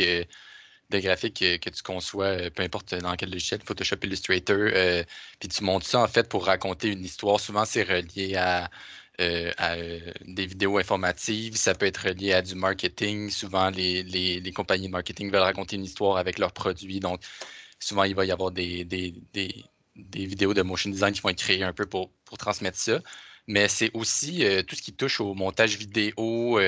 Vraiment, la suite Adobe qu'on apprend à la team, c'est vraiment des outils indispensables pour le motion. L'animation, le montage vidéo, la création de vector graphics dans Illustrator, à la limite, le dessin, si vous êtes des illustrateurs traditionnels, si vous faites bien du dessin, vous pourrez peut-être aimer l'illustration image par image qui est en train de revenir pas mal en motion design. C'est super, c'est des qualités vraiment, vraiment recherchées. Puis c'est ça, c'est vraiment tout ce qui touche à l'animation, puis à rendre un produit, meilleur, en fait, à raconter une histoire au travers de ton produit, puis à monter une vidéo qui va être capable de traduire ça, justement. Merci, Alex. Fait que finalement, ça peut être des courtes séquences animées de 2-3 secondes, comme ça peut être du 2-3 minutes, c'est ça? Il n'y a pas de limite. Absolument. C'est ça, c'est extrêmement large comme domaine. Là. Souvent, il y a des vidéos de motion design qui sont très longues dans les boîtes qui font spécifiquement du motion design. Mais il y a aussi des toutes petites affaires moi, je travaille en publicité plus particulièrement, fait que c'est pas mal ça que je fais. C'est plus des petites affaires. Ça peut être l'animation pour des stories Instagram. Ça peut être de l'animation pour peu importe c'est quoi, en fait, sur quelle plateforme ça va être. Quand vous voyez une publicité ou quelque chose à l'écran, puis qu'il y a des éléments 2D, 3D d'animé, c'est ça. C'est du motion design. Excellent. Merci, Alex. Y a-t-il d'autres éléments de réponse? Sinon, dans le chat, j'ai une autre question. Alors, Eugéniou nous demande, j'ai entendu la conférence sur le multimédia que le domaine du multimédia est en manque d'employés. Est-ce que c'est parce qu'il n'y a pas beaucoup de gens qui entreprennent des études dans ce choix de carrière ou à cause d'une expansion de l'industrie, voire un mélange des deux? Comment vous expliquez ça, la grande demande actuellement? Alors, qui a levé la main? J'ai Nicolas de 404 qui voudrait commencer. Yes. Pour en ce moment recevoir beaucoup d'offres de stagiaires, dans le fond, de plusieurs écoles. Le nombre de personnes qui s'enlignent dans le domaine n'est pas en diminution. Là. Il y en a de plus en plus. Même le gouvernement finance beaucoup en ce moment pour que le monde s'enligne aussi vers ce domaine-là. Donc, c'est pas les profils. Tu sais, les profils, comment je pourrais dire ça? Les profils manquent pas, mais la main-d'œuvre, oui. Fait que le monde va vers les études, mais je sais pas si tout le monde s'enligne vers comme le marché du travail nécessairement après. Par contre, il y a beaucoup, la demande a grossi côté projet, choses à réaliser.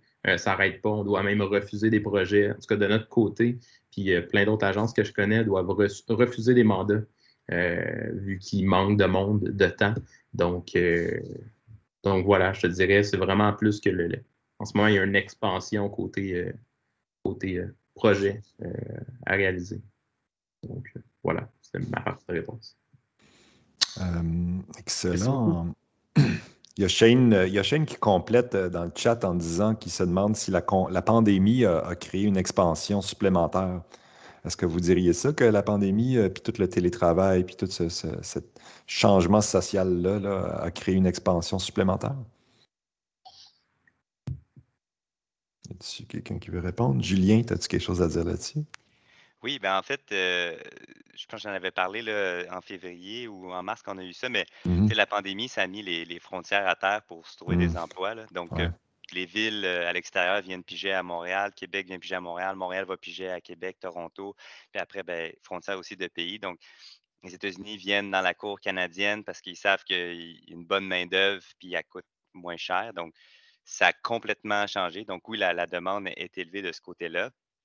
Fait que ça a un peu changé comment qu'on travaille et tout.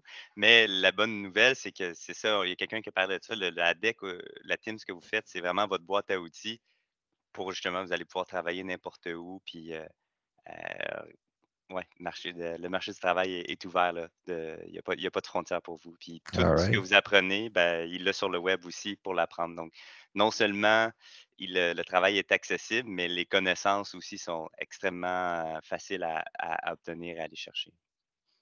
Cool, c'est rassurant tout ça, tout ce qu'on entend aujourd'hui pour du monde qui sont anxieux sur leur avenir. Il y a beaucoup de positifs dans tout ce qu'on entend. Nicolas, Trudel, veux-tu compléter là-dessus, sur l'expansion du domaine actuel? Oui, ben, juste pour vous donner l'ampleur de l'expansion que ça a pris, chez Radio-Canada, il y a 2 ans, il y avait 20 développeurs pour tous les projets développeurs web. Ben, pas web, je pense que c'est développeurs. Du coup, il y avait 20 développeurs, c'est-à-dire ça inclut iOS, Android, web, puis toutes les autres technologies. Puis aujourd'hui, on est rendu à 80. Oh! Donc, en 2 ans, on est rendu. Ouais, ça a quadruplé en 2 ans. Ça a quadruplé, puis je dirais qu'il y en a peut-être facile 45 qui sont arrivés dans la dernière année. Donc, c'est nous, pour une compagnie comme nous, c'est juste que le monde ont changé leurs habitudes et se sont virés beaucoup sur le numérique. Donc, vu qu'on offre du numérique, mais il faut des nouveaux trucs pour intéresser les consommateurs. Faut, comme moi, je suis dans l'équipe de Tout.tv, donc il y a beaucoup d'ajustements OK, on a beaucoup plus de personnes qui veulent consommer tel type de contenu, comment qu'on affiche notre contenu pour que le monde soit intéressé, comment qu'on renouvelle les plateformes, puis ainsi de suite, comment qu'on fait la belle maintenance. Mais toutes ces questions-là, ben, il faut du monde pour y répondre. Donc, quand une compagnie apparaît, qui se crée, puis que la personne que cette compagnie-là veut faire du numérique, ben, il faut qu'elle aille chercher des développeurs, puis ainsi de suite. Tout est en train de virer au numérique, puis je dirais que la COVID-19, ça a été juste comme un gros wake-up call ben, ça serait temps qu'on lâche les fax, puis on commence à se faire des plateformes en ligne. Là, c'est pas une joke. Hein. OK. Wow. Cool. Jonathan Fauchon, un petit complément là-dessus. Ouais, fait que, ben, encore une fois, l'espèce de perspective production puis moins web, là, ben, je pense qu'il y a comme place. Je pense que c'est compliqué d'intégrer beaucoup de juniors en même temps. Fait que je pense que c'est un peu ça l'enjeu qu'on peut ressortir, mettons, pour des gens qui sortent de l'école ou qui disent il y a des jobs, mais que je ne reçois pas de nouvelles. Fait que, parce que, veux pas, quand tu sors de l'école, il y a quand même une espèce de gap là, entre le marché du travail et l'école, peu importe le niveau que tu as. Puis il faut que tu aies le staff requis pour pouvoir faire ce suivi-là. Fait que, mettons, moi, c'est quelque chose que je vois beaucoup dans mon entreprise où que on n'accueille pas de juniors parce qu'on n'a pas le temps de les former comme il faut. Tu sais.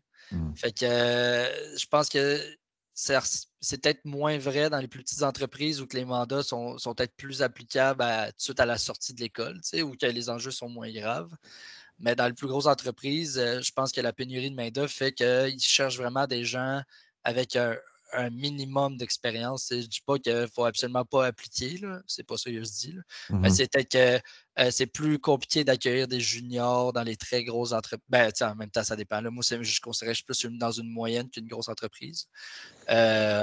Puis, fait que c'est ça. Fait que c'est peut-être ça l'espèce de piège aussi, là, que ça peut être déprimant des fois, là, que tu dis, ben, ils cherchent autant de monde, puis on ne me rappelle pas pourquoi. Puis là, tu sais, comme tu tombes un peu dans ce cycle-là. Là, c'est vraiment tough chercher une job. Là.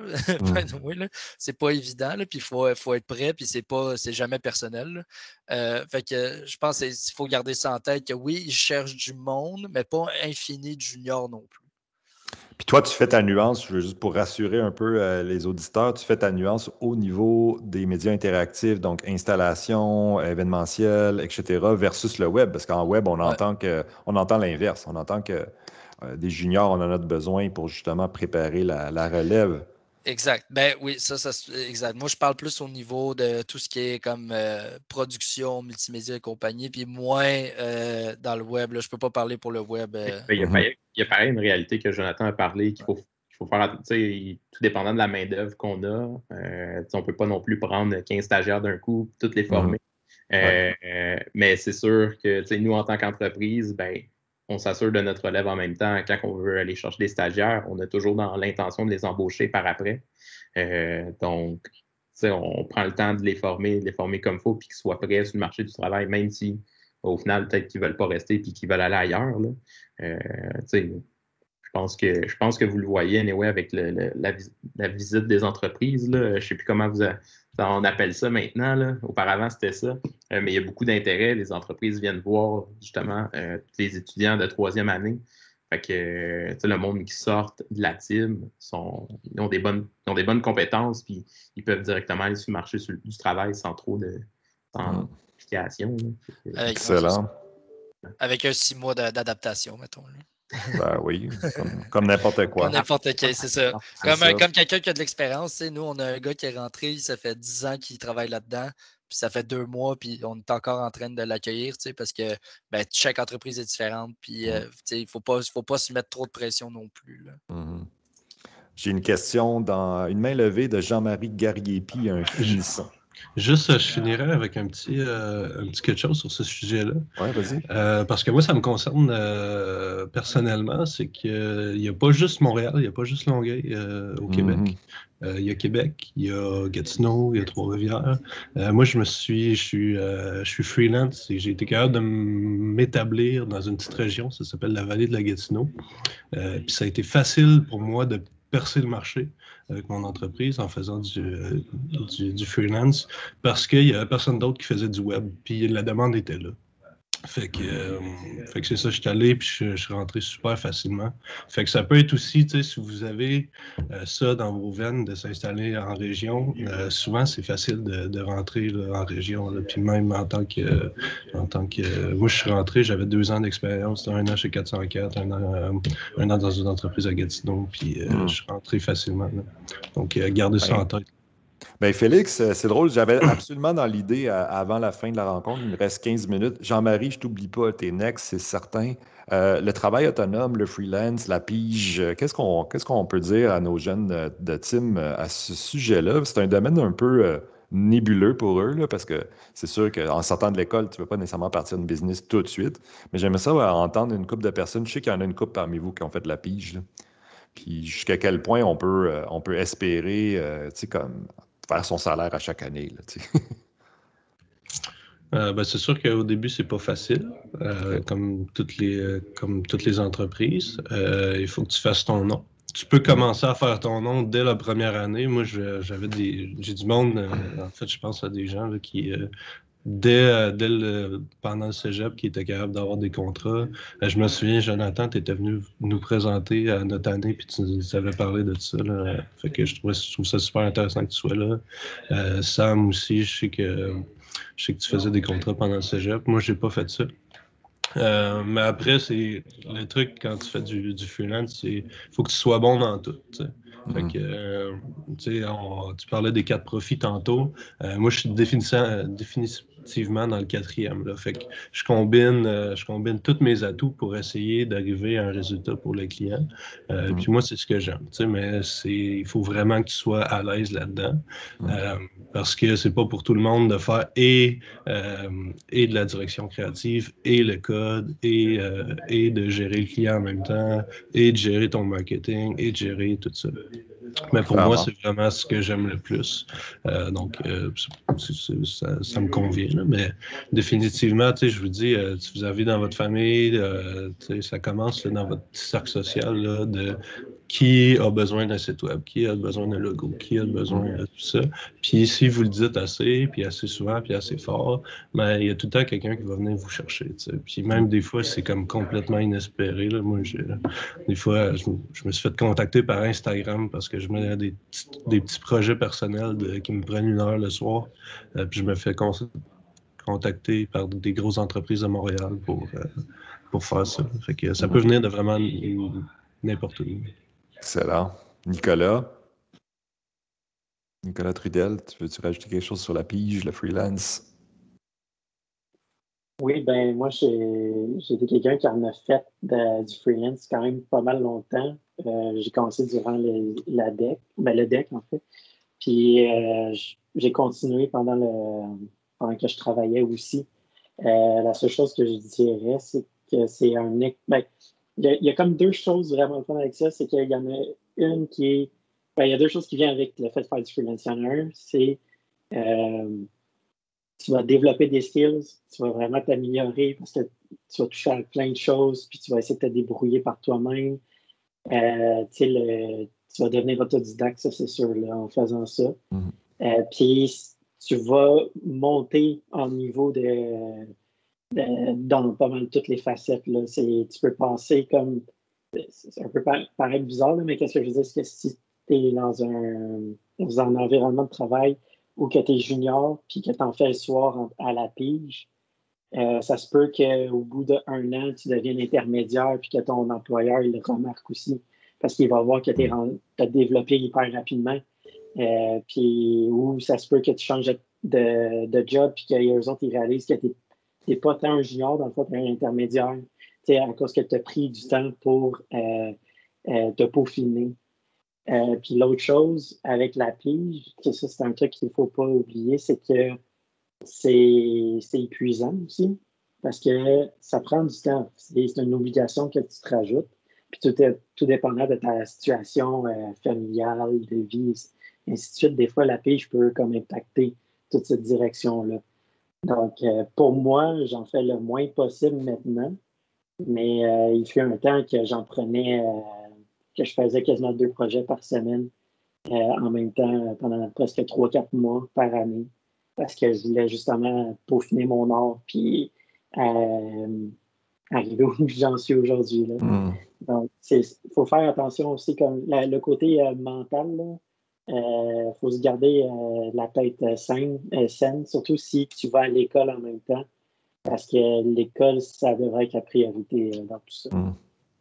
Merci, Nicolas. Thierry, pour conclure sur la question de la pige. Thierry Lemaitre, tu es toujours là, ton micro. Yes, oui, parfait. Comme Nicolas Trudel l'a dit, là, ça, je trouve ça vraiment intéressant.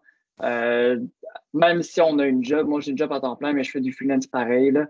Il y a beaucoup de personnes aussi, en tout cas moi, dans ma cohorte, là, qui disaient qu'une fois qu'ils finissent la technique, ils veulent déjà faire du freelance, puis pas rentrer dans une entreprise, mais je trouve ça quand même important de quand même rentrer dans l'entreprise parce que ça vous donne tellement de savoir sur le fonctionnement d'un projet de A à Z, aussi de comment les relations clients ça se fait, ou même comme ça, c'est toujours mieux, je pense, que commencer dans l'entreprise puis ensuite commencer à faire du freelance que tout de suite faire du freelance après les études.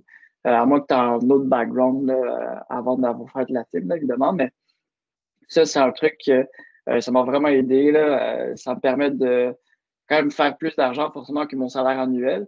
Donc, ça me permet de réinvestir après ça encore plus dans moi, dans mes compétences, en m'achetant des formations, des outils supplémentaires, des choses de même. Puis, en plus de ça, c'est aussi l'opportunité. Moi, je suis dans une petite entreprise, puis vu que mon boss, il sait que je fais du freelance, parfois, il voit notre client, il demandait de faire quelque chose, mais nous, on n'offre pas ce service-là. Ils vont me référer. Donc, à un moment donné, j'ai eu un contrat de photo pour une école. Fait que c'était 2 jours de photos où est-ce que j'ai pu m'amuser à tester mes propres idées. Parce que parfois, en entreprise, on peut se sentir un peu limité créativement. Donc, même en freelance aussi, ça te permet de développer ton propre sens artistique et d'explorer de nouvelles pistes. Là. Merci. Merci beaucoup pour le point de vue de la pige comme un complément et non pas comme un choix unique de carrière. C'est faire de la pige on the side pour accélérer l'acquisition de compétences, pour s'améliorer. Très intéressant. Il nous reste 8 minutes, fait qu'on va laisser la parole à Jean-Marie Gariepi, étudiant de 3e année, qui a une question. Ouais, en gros, je me demandais à quel point c'est une nécessité d'être bilingue, pas nécessairement, en fait, dans pas mal tous les domaines là, du multimédia. Quelle bonne question. Qui a envie de répondre à ça? Jonathan Fauchon? Toi qui es analyste aux opérations, ça a l'air d'un titre super important. Ouais, non, pas vraiment. Pour vrai, en tout cas, moi, je suis une entreprise où on va recruter comme plein de monde de l'extérieur, ces affaires-là. Il y a du monde dans mon entreprise qui ne parle pas un mot français. Okay. Fait que, on parle de Moment Factory, c'est quand même pas n'importe quoi. Exact. Fait que, puis tu sais, c'est des gens que je côtoie à tous les jours. Puis ça a été, je te dirais, relativement la même expérience que j'ai eue quand j'étais au quartier des spectacles avant. Où que tu te ramasses dans des situations où il faut que tu parles anglais. Puis c'est quasiment un prérequis dans toutes les places. Je ne peux pas parler pour le web, les devs, je ne sais pas trop ce que vous en pensez. Mais moi, en tout cas, quand je faisais la recherche d'emploi, pour des moyennes, grosses entreprises, c'est sûr que c'est quand même un prérequis. Je veux dire. Mais tu n'as pas besoin d'être un master. Là. Moi, j'ai vu des gens là, qui font du contact client, là, puis ils disent qu'ils sont bilingues, là, puis ils comprennent, mais le parler, là, il n'est pas fou. Je pense qu'il faut juste être confiant. Puis comprendre. L'important, c'est de comprendre puis de se faire comprendre, mais tu n'es pas obligé d'avoir le gros accent de James Bond. Je pense que c'est ça la grosse différence. Fait que la conclusion, c'est 254-6011, c'est ça? Ouais, toaster ketchup, yes sir, monsieur, puis c'est fait. Y a-t-il Félix, tu voulais-tu compléter, vu que tu es justement en pige, donc en travail autonome, le bilinguisme? Ça dépend de la région. Moi, je ne suis pas à Montréal. À Montréal, c'est beaucoup plus bilingue que l'Outaouais. Moi, j'ai pratiquement jamais utilisé de l'anglais dans mon activité professionnelle. J'ai eu un client qui me parlait en anglais et que je répondais en français, puis ça n'a jamais posé de problème. Okay. Mais en général, l'anglais, c'est tout le temps un atout, c'est tout le temps le fun. Fait que, tu sais, c'est sûr que c'est bien. J'ai eu des opportunités de vie là, qui ont fait que je l'ai appris par la suite. Là. Excellent. Je dirais, là, si vous avez des opportunités, profitez-en, mais pas toujours nécessaire partout. Là. Puis même quand j'étais développeur, à l'interne, on se parlait en français. Si c'est pas toi qui parlais au client, tu n'avais pas besoin de parler en anglais. Là. OK. Nicolas de chez 404? Ouais, ben c'est un peu ça, j'allais dire. Tu sais, mettons, en tant que développeur, si tu n'as pas de contact externe, mettons, c'est pas une nécessité. Après, ça dépend de la grosseur de la boîte, l'endroit que tu travailles. Tu sais, c'est sûr, ça, mettons, tu travailles chez Moment Factory, ben, tu risques d'avoir des contacts avec du monde que tu vas devoir parler en anglais. Bon. Excuse, on a tous eu l'alerte Amber, je pense. Exact. OK. Bon, c'est pas dans notre quartier. Non, c'est correct. Mais pour continuer, tu sais, moi, personnellement, je fais tout en anglais. Tu sais, quand je travaille, toutes mes recherches que je fais, toutes mes références, c'est tout des trucs en anglais. Fait que je m'attends à ce que quand j'envoie de quoi à quelqu'un, il va comprendre au minimum, tu sais. Je ne demande pas à la personne qui soit fluide en anglais, mais qui ait une bonne compréhension, c'est de quoi ce que je m'attends. Puis, tu sais, sur le web, c'est pas comme si c'était au Québec, là, dans ma tête. Là. Au Québec, la langue officielle, c'est le français. Mais à travers le reste du monde, ben, la langue, c'est l'anglais. Puis je prône pas l'anglais, by the way. Là. Je ne veux pas faire une controverse. Mais, mais c'est ça, tout ce que tu vas retrouver facilement, ça va être en anglais. Donc, ouais. Les ressources, le savoir, les connaissances, les formations online. Donc, exact. C'est un incontournable. Le comprendre, c'est le must-avoir. En parler, à la fin du monde. Excellent. Il y avait encore des mains levées. Julien, as-tu un petit point à ajouter là-dessus? Toi qui es en gestion de projet, justement. Oui. Ben, ça a été pas mal couvert, là, c'est ça, ça dépend vraiment la position de qu'est-ce que tu fais. Moi, quand j'ai changé d'entreprise, je suis passé d'entreprise, c'était 50-50 français-anglais, puis aujourd'hui, je suis à 80 anglais, 20 français, mais c'est dû à ce que l'équipe, elle est internationale. Et en plus, la nature de ce que je dois faire est souvent communiquée. Donc, j'ai vraiment pas le choix d'être à l'aise en anglais puis de partager. Par contre, ce qui est le fun, c'est que justement, plus ça s'en va un peu à l'international, ben, plus tu fais des belles rencontres avec des gens un peu partout, qui eux autres aussi, l'anglais est leur deuxième langue. Si c'est pas leur première langue, ça m'est jamais arrivé que quelqu'un m'insulte à cause de mon anglais. Au contraire, j'ai eu de très belles expériences à cause de ça, dont un client au Japon que justement, ben, l'anglais, c'était pas sa force. Moi, je me débrouillais bien, mais parce que c'était notre deuxième langue, on était capable de se rejoindre sans rentrer trop dans les politesses de la langue anglaise. Il y avait un peu, on coupait les coins ronds. Fait que c'était plus straight to the point. Donc, je peux dire même que c'était plus facile après pour bien comprendre, puis après le partager les requis ou les besoins de nos clients. Cool, merci. Bon, il reste 3 minutes. J'ai une idée saugrenue. On fait une petite rafale de conseils. Rafale de conseils aux 3e années qui sont en train de faire leur stage, trouver un stage, etc. Conseils en rafale, let's go. Puis après ça, on va faire des premières, deuxièmes, des conseils en rafale aux premières, deuxièmes. On commence par les 3e. Même pas besoin de lever la main. Let's go, on parle. Poser des questions. Vous êtes là pour apprendre. Soyez pas gênés, posez des questions. All right. Pour moi, c'est... je sais que ça a vraiment tourné autour du le travail, le marché du travail. Mais pour vrai, si vous pensez que ça vous tente d'aller à l'université, moi, j'ai capoté. J'ai vraiment trippé. Puis c'est vraiment nice. C'est une expérience en soi. Puis je vous le recommande pour vrai. C'est pas vrai que tu es obligé d'avoir un salaire stable à 21 ans. Puis pour vrai, je faisais partie de vous autres là, que dans ma tête, j'allais travailler là, tout le long. Là. Puis j'ai vraiment, vraiment, vraiment, vraiment, vraiment apprécié mon expérience à l'université. Puis moi, j'ai fait médias interactifs. S'il y a du monde qui ont des questions pour médias interactifs, Poké M. Donato, puis il donnera mon courriel. Écrivez-moi, ça me fait plaisir. J'ai vraiment trippé. Pour vrai, fait que le conseil que je vous donne, c'est soyez game d'essayer de quoi. C'est tout ce que je vous dis. Cool. Des conseils à rafale pour des premières, deuxièmes là, qui n'ont pas encore fait leur portfolio, qui ne sont pas rendus là. Moi, je dirais que c'est correct de changer d'idée, puis c'est correct de changer de voie. C'est pas nécessaire d'avoir une vision sur 10 ans puis d'aller vers là. Ça peut zigzaguer, ça peut aller un peu n'importe où. Très cool conseil. Je vais rebondir un peu là-dessus.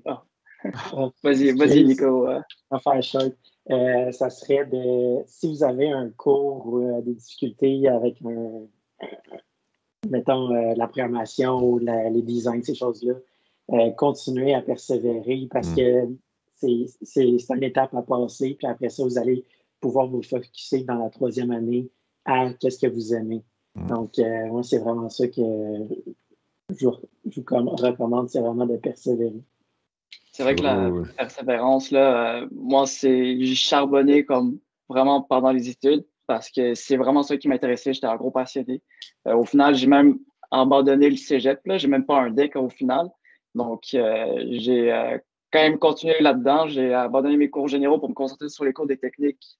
J'étais allé plus loin que ce que les mandats, des travaux demandés pour vraiment essayer d'apporter un autre niveau, me différencier des autres, montrer vraiment ma passion pour que quand je discutais avec du monde sur le travail puis que je montrais l'intérêt que j'avais, ils voyaient vraiment que j'étais quelqu'un d'intéressé puis qui s'est donné là-dedans puis qui a les connaissances parce que j'ai vu que j'ai vraiment, même durant le soir, les pauses, vu que c'est vraiment un sujet qui me passionne, je continuais là-dedans à apprendre.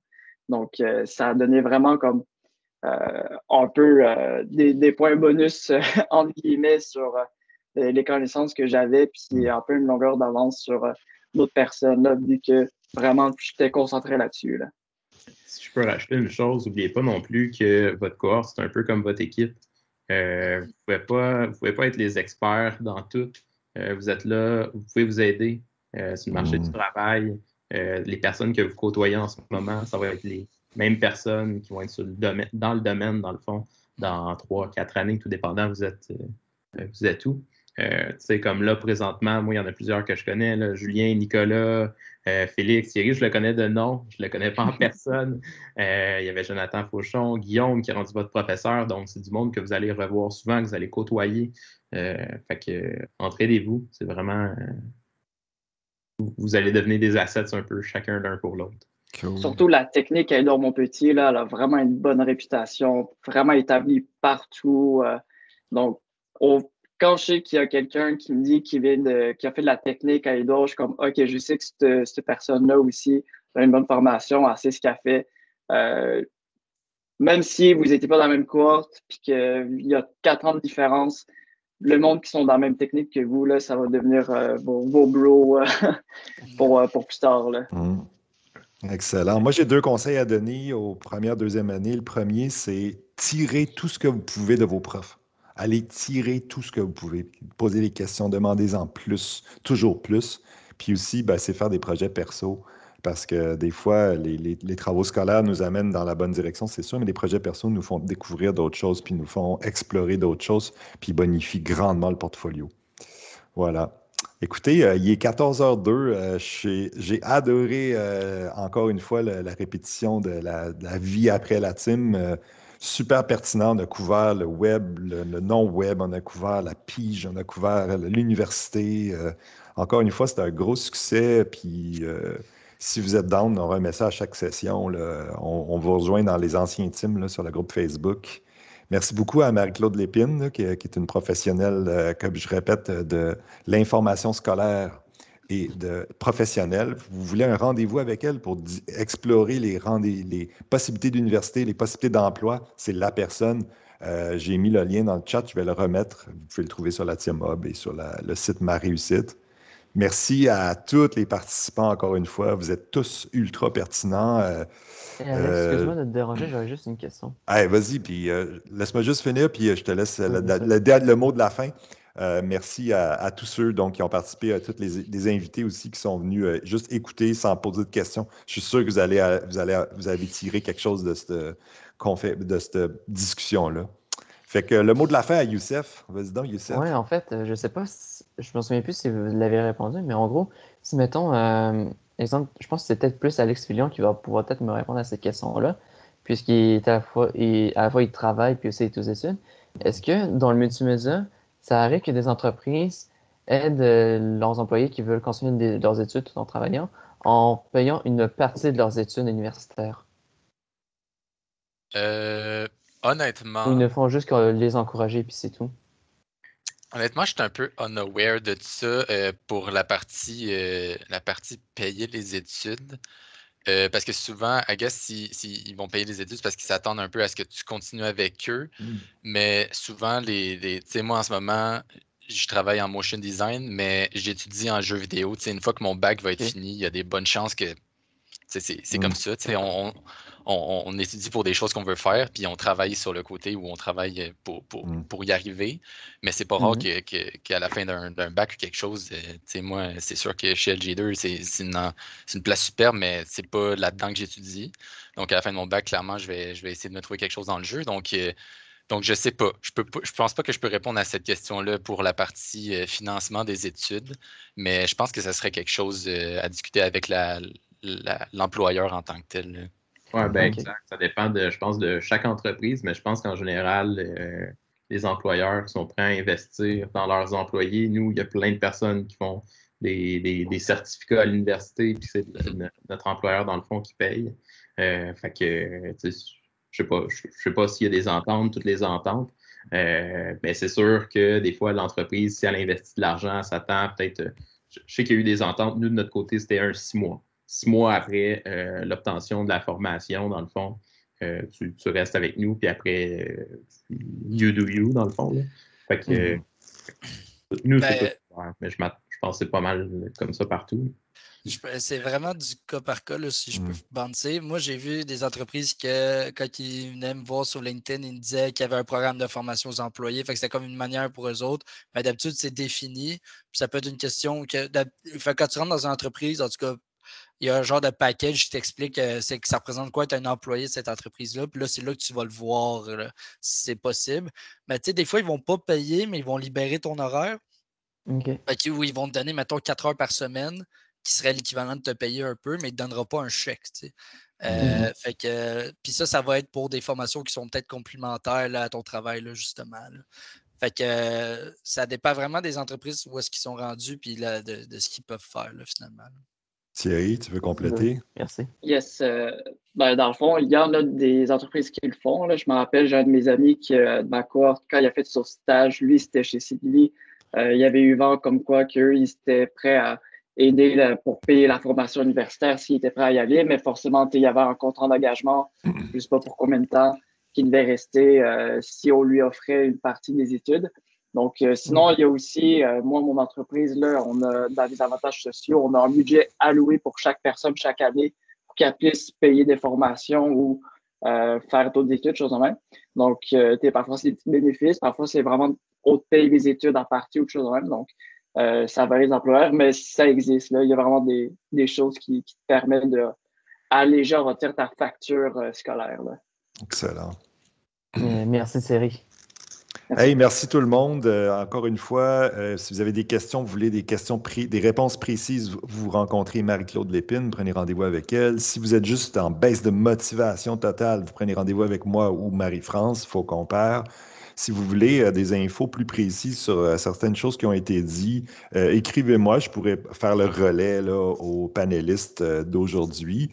Il y a aussi un groupe, il y a une conversation Messenger sur l'entrée au NAD. Donc, pour ceux qui s'intéressent à la 3D puis au VFX, dont Alex fait partie de la conversation Messenger. Là. Donc, si vous avez des questions sur comment bâtir un bon dossier d'admission pour être admis, je vous rappelle que les demandes universitaires, c'est le 1er mars. Fait que ça aussi, Marie-Claude pourra vous indiquer comment bâtir des bons dossiers dans certains programmes plus spécifiques. Merci tout le monde. Je pense qu'on va mettre fin à la conversation puis on va juste remettre ça à la session prochaine. Merci à tout le monde, ça a été super